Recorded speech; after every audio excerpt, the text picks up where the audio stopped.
Nabii Nabwire is a member of Parliament for Lugari constituency. He's a member of the National Assembly's Education Committee. Good morning, Mheshimiwa. Morning to you all. I'm privileged to be here. Karibu. For a very, very long time, wanted me to be here. I'm now here. Karibu sana. We fix the nation. One conversation at a time. We shall talk about education shortly. But Janet is going to give you the day's quote. Listen to it and say whether you relate. Yes. Ulrich Meinhof is the person behind the quote. She was a journalist way back in Germany.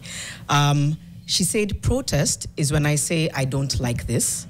Resistance is when I put an end to it. Protest is when I say I don't like this. Resistance is when I put an end to it. Yes. I would put it the other way around. That resistance is the outcome of protest.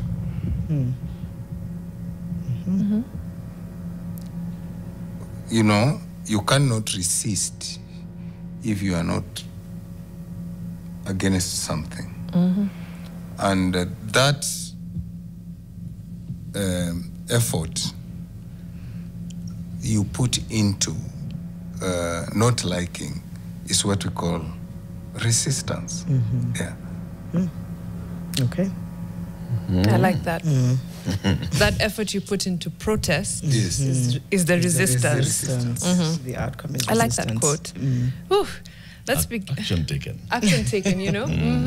And hey, we've really threaded. Jano, thank you. The quotes have been on point. But welcome, Nabii Nabwire, Member of Parliament for Lugari, also member of the Education Committee. Today, we want to discuss this grade 10 transition. But before that, just the state of education as a whole in the country. Over the last year, there seems 2 years actually, there seems to be a systemic defunding of education, whether it's higher education, whether it's primary, whether it's CBC, the entire curriculum, seems to be a very systemic problem as far as funding for education is concerned, and even the implementation of certain policies that are already on paper but they're just not happening. What's your take?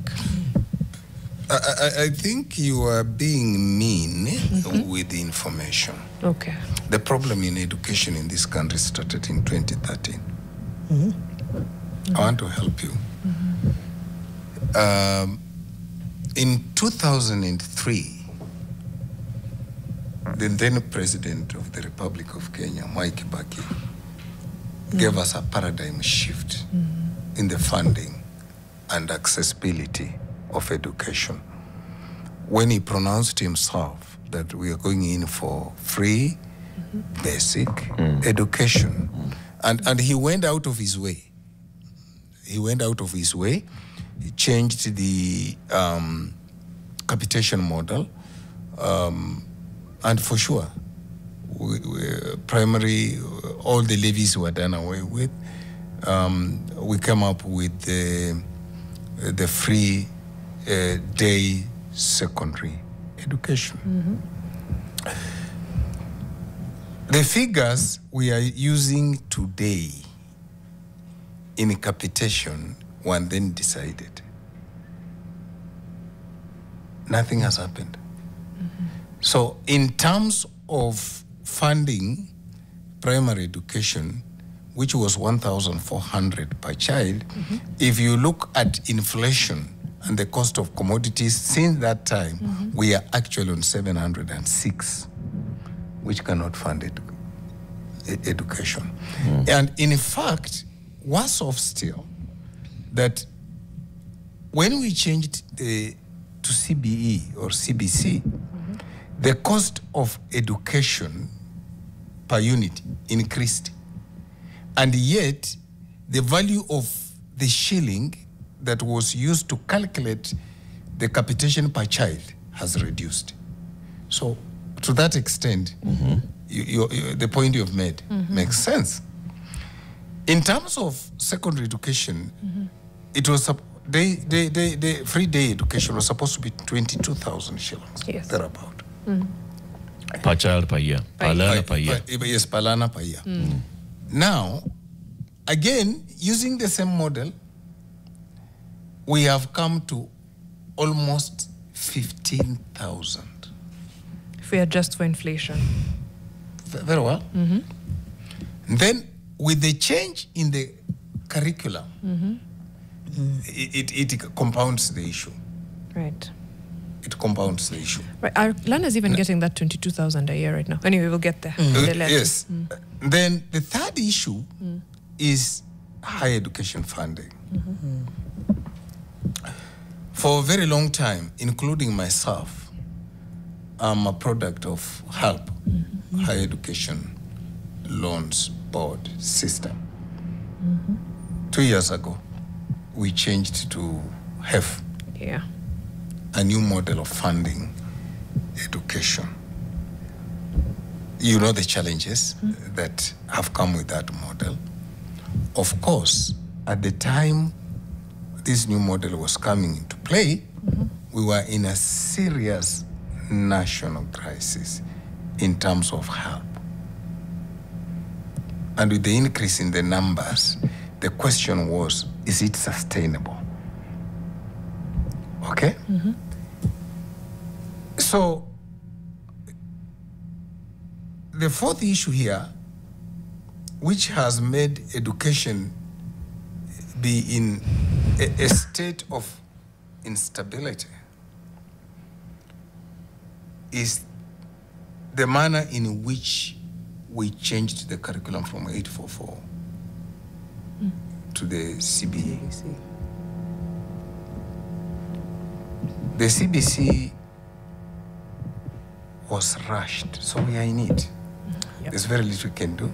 It is to find our way to float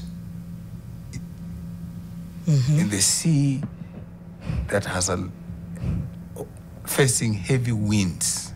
But we must find our way. That's where we are. Okay. You sit on the Committee for National for Education in Parliament, right? These discussions, how do they pass by your committee when capitation, higher education, all of them are facing systemic challenges, whether it's budget lines for interns to transition to permanent and pensionable employees, all the issues? What happens is when you have a crisis, you look for a solution. I've been in the budget committee for over 2.5 years. And for over 2.5 years, we have increased the budget of education from 500 billion to 700 billion. Not enough. Those of you who follow me have insisted education requires 1 trillion. And I'll be justifying it today here. Why 1 trillion? And how do we arrive at 1 trillion? Please note, the biggest mistake and anomaly we have done in this country is to look at education as a social sector item. Instead of looking at education as an economic enabler. If you look at education as an economic enabler, it takes precedence over all other economic factors. Because without education, you are wasting time with your infrastructure. Without education, you are wasting time with your KRA. So it's an enabler. Now, if you look at it as an enabler, then you have to build all the systems around education. If you build all the systems around education and you get it right, that's why China is now a hell of a problem to the Western world. Because what did they do? They invested all the money required for education, research, and technology. That's all we do. Okay. If you want to take off. If you want to take off. Yeah. So what we have done is to increase the budget, right, to try to respond to this. Yes. And more critical to us, and I told you, this problem started way back in 2013, was to address a major issue, which is still not fully addressed, was the lack of teachers for junior school. Yeah? We were getting into junior school and there was no single teacher to take over. Yeah? So we needed to deal with that. The second thing you needed to deal with is the issue of infrastructure. which again, up to now, we still have some schools that do not have grade 9 classes. A major problem. Friends, let me tell you, over the weekend, I spent my time in Samburu, and I shed tears on Sunday. I was in South Hall, in a church, in a parish, and we were raising money for that Catholic parish that runs an informal education system for children between 3 years and 17 who can't access formal education in this country. 2025. The incentive for them to come, some of them don't even have shorts. The incentive for them to come for learning is food. Lunch. So he has to have food. He employed his teachers. When they come for food, they spend an hour or two accessing informal education. What does that tell you? The imbalance in the education system in Kenya requires more money to be put in education, to go and develop. In fact, areas like Samburu, what do you need? You need mobile schools. You need mobile schools. Yeah. Because they are not sedentary. Yeah. Yeah. They're moving, you move with them. You move with them. Yeah. And these sedentary schools must be accompanied with a truck full of food.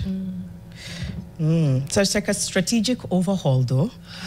And maybe that's you'll come to the 1 trillion, because maybe that's what it's. That's one of my reason for going to 1 trillion shillings. Because you cannot be developing one side of the world, of the country, and leaving another. In fact, I was talking to Honorable Lesuda, and I said, you girl, to have reached where you have reached, you are an impossible game. Yes.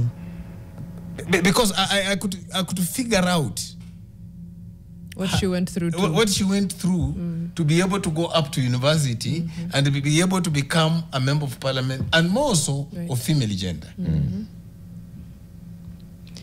It's inequalities that have been there and be for long. For years, since independence. All these places that we talk about have representatives in the National Assembly.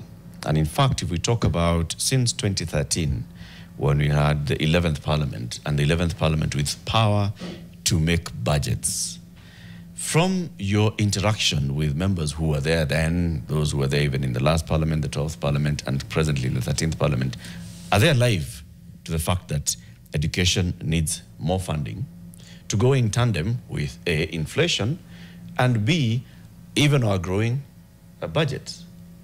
In 2013, our national budget was about what, 1.2 trillion shillings. Then this year, we just started yesterday, our budget is what? What did you just approve? 4.2 trillion shillings. And our education budget has increased by what? It's about 702 billion. An increase by what? Not much. It's minimal. If our budget has grown threefold, and education, which is carrying the bulk of Kenya's population, all those learners in it, is not going threefold, are members of parliament alive to the reality? Good question. I love that question. Who elects members of parliament? We start from there. Are the people who send these people to parliament alive to the fact that education requires more money? The answer is no. In my own constituency, I'll give you examples. In my own constituency, I'm fighting. If you went to social media, this man is able education, is putting all the money in education. And I'm telling them, this is the only thing that will change this society. So it starts with the people. The competing interests of money in this country is one thing. It requires a whole mindset shift. For example, Nabii, though, I feel like there will always be competing interests for money. I don't think our budget will ever be enough. It is then for our elected representatives to appropriate that money in a way that serves us, right? And I know you can say the people who elected them, are they aware? Are they privy? Well and good, but I feel like there's some critical sectors, health, education, that if indeed our budget is growing at this rate, they should be growing in tandem. So then we should hold those members of parliament and those who do oversight accountable. Can I tell you something? How does a member of parliament come to bring his priorities on the table, right? Informed by his constituencies. His constituencies. Yes. The question I'm asking, do all of us come on the table with education as the first item? The answer is no. Why? Because we have what you spoke about, systemic problem. Some of us accessed education earlier.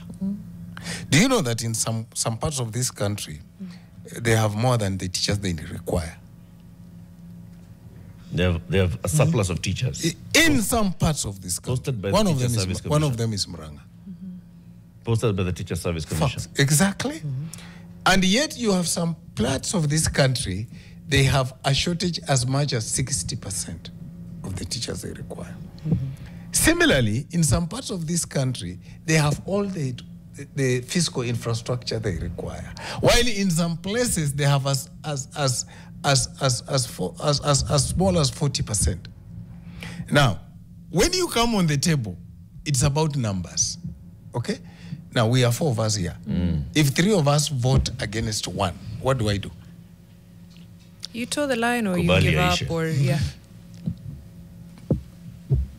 Or... Just a minute. Or before the all we need to do... Or before the vote, Nabii, you come and convince us. That's the issue. Let me tell you, our failure as a nation on prioritizing education goes back to Article 53, 1B. All of us, including you people in the media, should insist that the Constitution, Article 53, 1B, places education, free and compulsory basic education as a right. It's not a privilege, as a right. Now, if it is a right, what do we need to do? We then need to unbundle that right and cost that right and say, because we have costed this right and it is a basic right, can we then fund the cost? And as we speak... Can you read Article 53 1B, please? We need to have copies of this for 10 years. Right. And his is used. Do you know, like there's the one... It's not brand new. It's not new. No. He uses it. We have it online. Every child, this is what it reads. Every child has the right to free and compulsory basic education. Is that what it says? This is what it says. All right. This is what it says. So our Constitution already has says the right to free and compulsory basic education. And basic education is defined as all the way to secondary. 0 to senior school. Yep. So our Constitution already has it. What are you telling us to do? We gave ourselves a constitution. We elected people and implement our constitution. All I'm saying to Kenyans is that you and I have a responsibility to ensure we provide enough resources to education. But more so, you in Parliament, I have ensured. You've said, you go across the country and you're finding parents struggling to make sure that their child is going to school, right? But Parliament has not funded for that school to be built, to have infrastructure. Parliament is not oversighting the Teacher Service Commission to make sure that that school has teachers. Parliament? You'll answer that question. Let's take a break. Nabii Nabwire is a member of Parliament for Lugari constituency. He's a member of National Assembly's Education Committee. We are discussing education, CBE, and we'll come shortly into the transition from 9 into 10 and everywhere else. Back in a moment. Before we come back to the conversation, some feedback on YouTube. Elijah Sang, bring such people who can educate us genuinely. Pongezi Jirani Nabwire. Emmanuel Templar, CBC is a good idea. 844 was an experiment unique in the world that failed mainly because of lack of specialization. His opinion. Peter Simiu says, great mind from Lugari. Emmanuel Templar again comes back and says, instead of 844, we should have stuck to the well-tested British system and then added technical subjects to Form 1 to 4. At Form 1 to 4. That's water under the bridge now. Thanks to Uhuru, we're adopting the US system. That's just some feedback on YouTube. Stuck to the British system. And then added other elements, what unique to our circumstances and our priorities. But it's water under the bridge. We're here now, 844 is an unprecedented experience. in the whole world, and then it failed. Again, I have my own view. It was made to fail. It was made to fail. Good. Yeah, it was a good system. It's just that the implementation was the problem.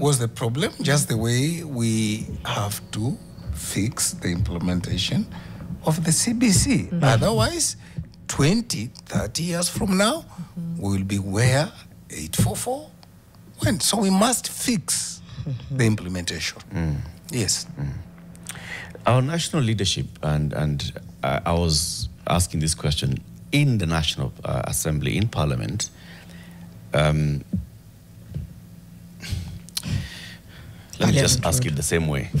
Are they alive to the fact that education is such an important sector in our society? And if they are, Nabii,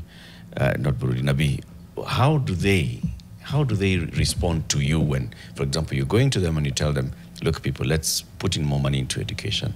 Look, let's better fund our schools so that you can get the infrastructure up to par across the country and bring equity across the country. How do they respond? Especially those from the constituencies where there's complete and direct inequalities.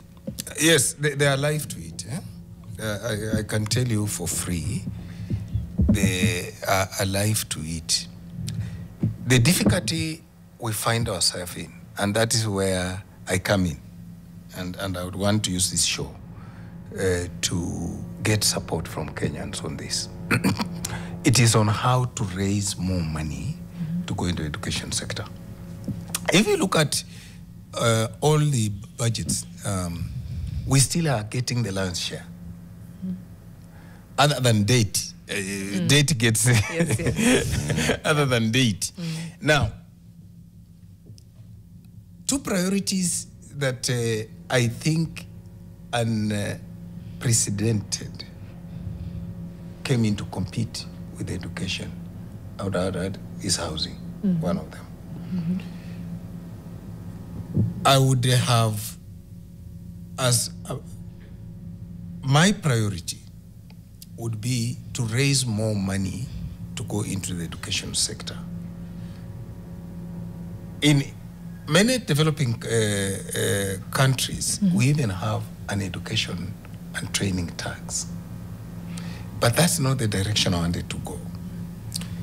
The direction I've always preferred to raise more money for education, training, and technology has been one, we have what we call a research tax on profit. Number two, that the money we are raising through fuel levy, can we take 1 shilling from every liter of fuel and put to education? You will raise another 200 billion. You are close to my 1 trillion. True. Yeah. Yeah. You're at 900. Yes, you are close to it. If you want to do better, you take 1 shilling and 50 cents and put into education. The payback, my brother, is enormous. Look at it this way. I want to use China as my easiest, because that is the one I understand most. I've taken a lot of time to study their model. I've visited China. China has 500 million, slightly over 500 million students. 500 million students. And there's no single child at home for lack of fees. Kenya, we have 20 million. Yes. You know? And in China, at grade 4, or equivalent, grade 4, the kid is modeling. Any technical thing, the kid will produce a model. Why? Because they invested money from PP2, PP1, PP2. They have invested money where it matters most, which is educational research. The spares we are buying here are made in vocational colleges. True. The phones you are buying from China are made from vocational colleges. I mean, it must be a deliberate decision. Yep. But look at the funding into the educational sector. They have put enough money. In a university in China, you don't struggle.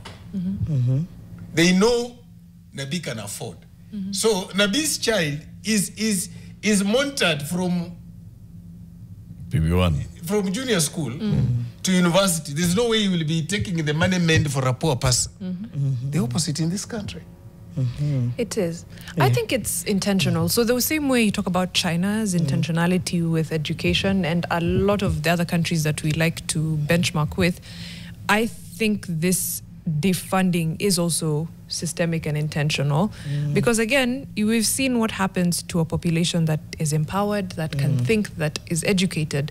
We've seen they pose a challenge to people who are trying to circumvent laws and the constitution. So I don't think it's entirely mistaken. It is now for lawmakers to, and for Kenyans to choose correct lawmakers so that the lawmakers can go in parliament and do their job. But I wanted to hang on the grade 10, 9-10 transition.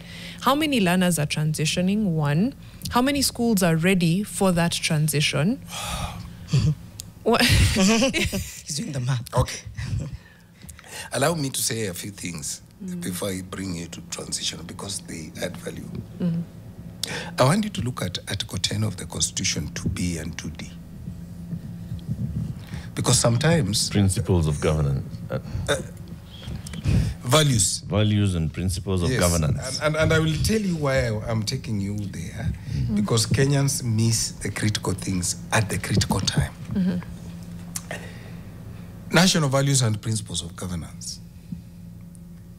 10(2)B say the national values and principles include B, human dignity. And I want you to underline that. Human dignity. In red. Equity. Social justice. Inclusiveness. So I want you to underline 3 things there. The human dignity, equity, social justice, and inclusiveness. I also want to read D, which says the national value principles of government include sustainable development. The word there is sustainable. Now, I want to use that to respond to your question. A developing country which has a constitution they have given to themselves must, in planning, cost the constitution. And that's where we fail. Or we fail every day. Now, if you costed our constitution, then you and I will determine how do we raise the money. Right. Again, a huge issue here.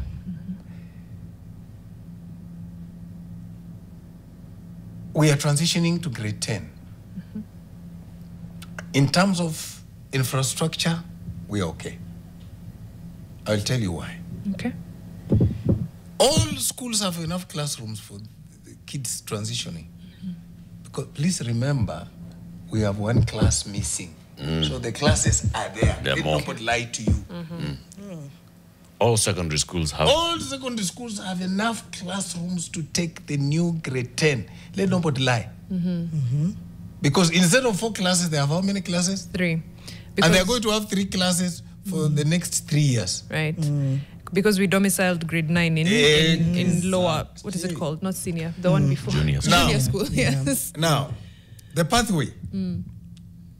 The problem comes in the pathway. All secondary schools are going to teach social science and STEM. STEM is science, technology, engineering and mathematics. Yeah.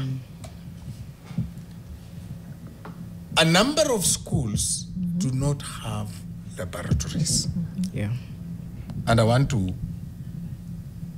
this is the only way where I can give the president an A on this one. He has ensured, and when we appealed to him, there was no money for laboratories. He ensured we have funding for all the about 24,000 laboratories we need. There's money for it in the budget. Okay? The issue then is between now and December, the laboratories must be Ready. ready. The area where many counties will be disenfranchised is in sports and art.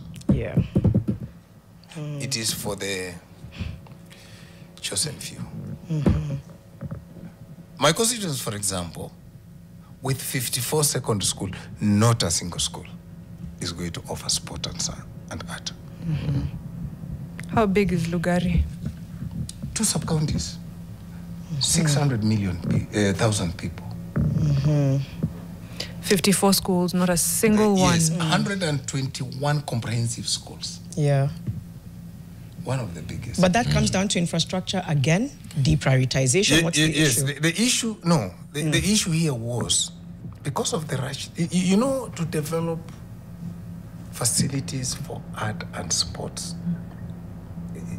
You people know, and I want to give you a school which has actually, for me, facilities of that nature around here. It's a Kakan primary or a Kakan secondary here. You know, you must have tennis courts. You must have basketball court. Swimming pool. Swimming pool. In fact, that is the biggest thing here. You must have a swimming pool. You must have a hall for racket games, isn't it? And teachers. A field. We were going there. Not just teachers. In fact, it's not even just a specialized. teacher, A trained teacher. Teacher. Yes. Isn't it? Yeah. Even in the country itself, how many teachers are trained in sports education? Yeah. But then why did we do this transition? Because it speaks to, we set the dream, then we're like, oh, we don't have enough sports and humanities.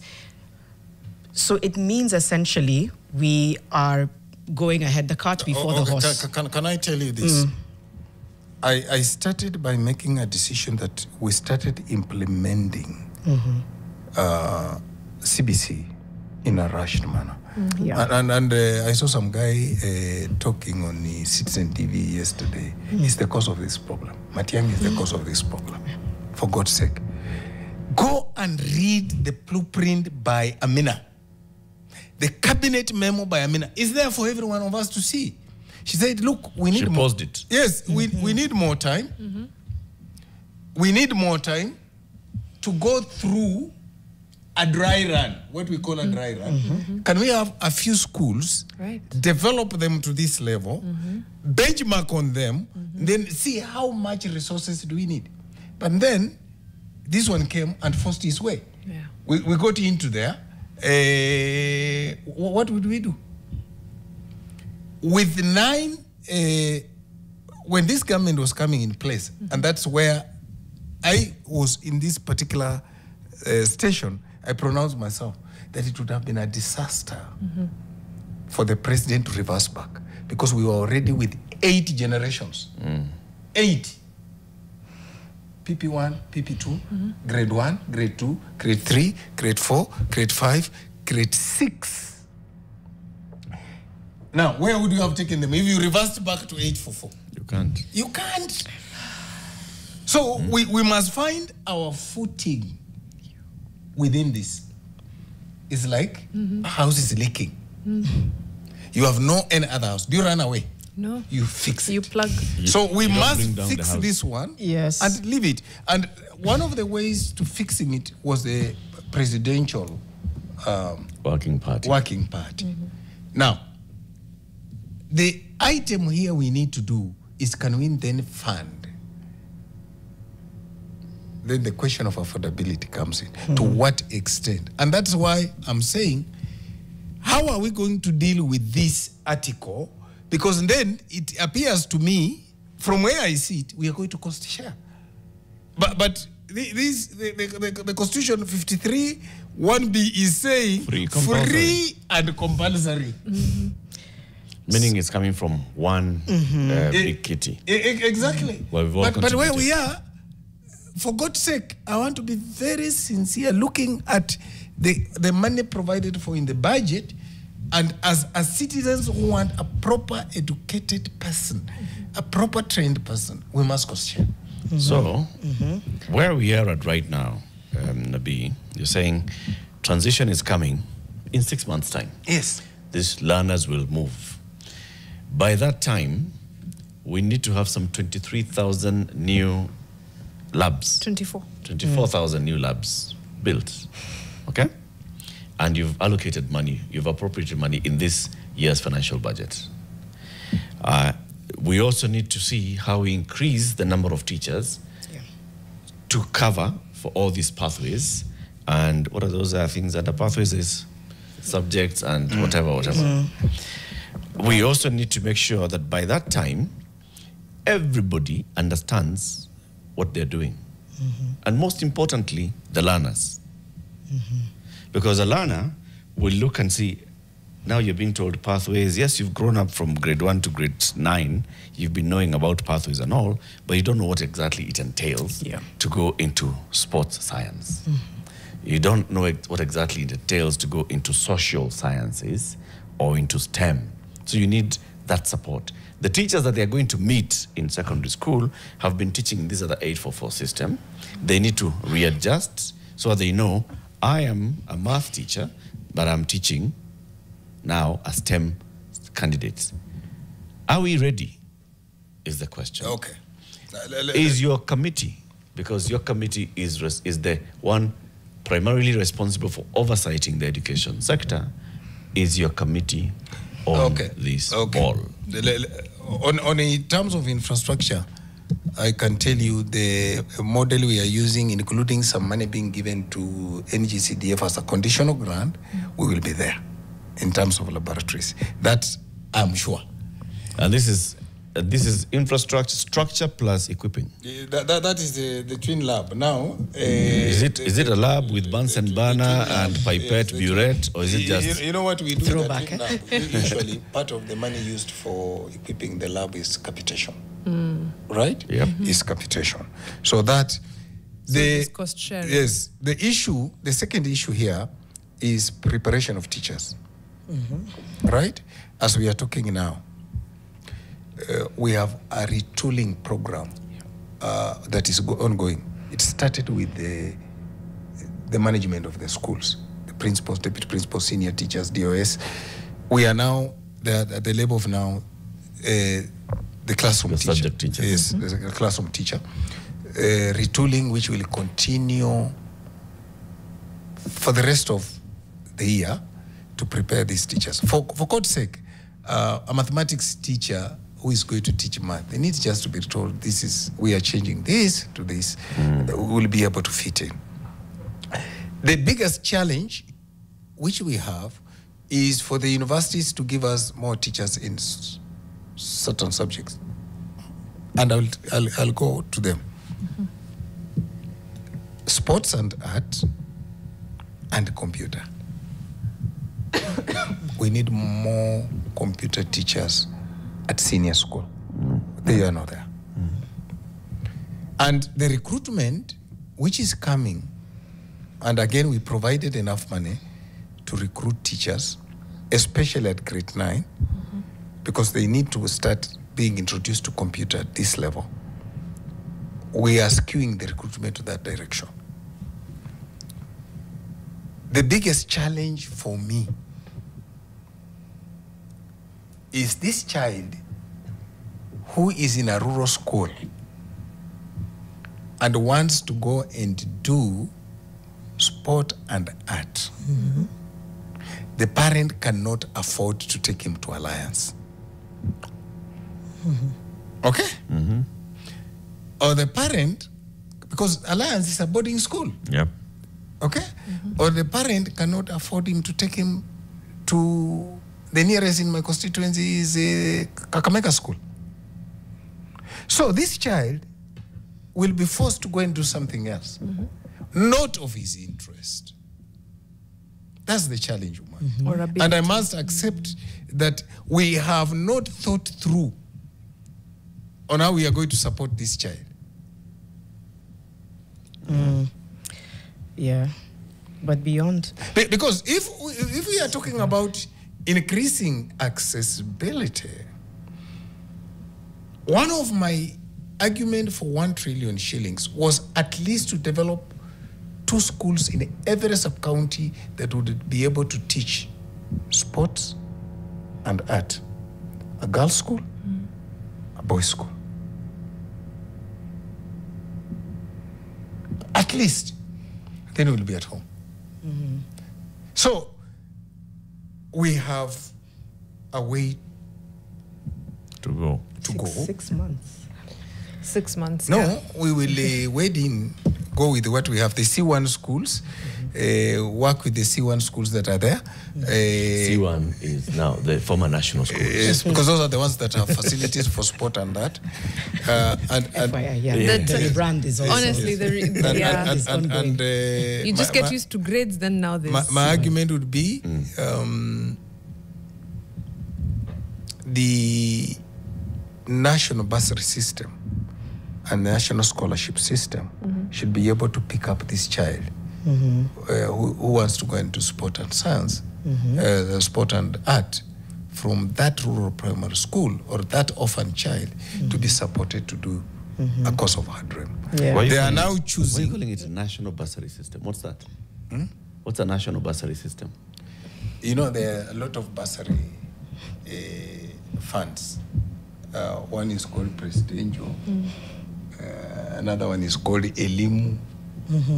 So we are trying to find a mechanism to consolidate them into one. And I'm saying we must allocate it in such a way that it is able to support the rural child who is unable or whose family is humble. The children who have least access. But what happens if thousands of students don't get placed and parents get overwhelmed? What's the mechanism? Because what might happen is there'll be an influx, or there's thousands who don't qualify, so they don't get placed. One of the reasons, colleagues, that has informed us to constitutionalize NGCDF is to improve on access of education. And that's one area that NGCDF would easily address. I wish we had time to go into this. Because somebody here is disagreeing. Yeah. NGCDF building schools is part of the problem. Education cannot be implemented by several uncoordinated entities. Let ministry and counties coordinate education, build labs and all. That's Emmanuel Templar. Right. Just as you were saying it, his comment comes back and it says, that's part of the problem. Can I tell you? I've lived in this country. I went through a rural school. I have been in this country literally everywhere. If there was no NGCDF, some places there would be no schools up to today.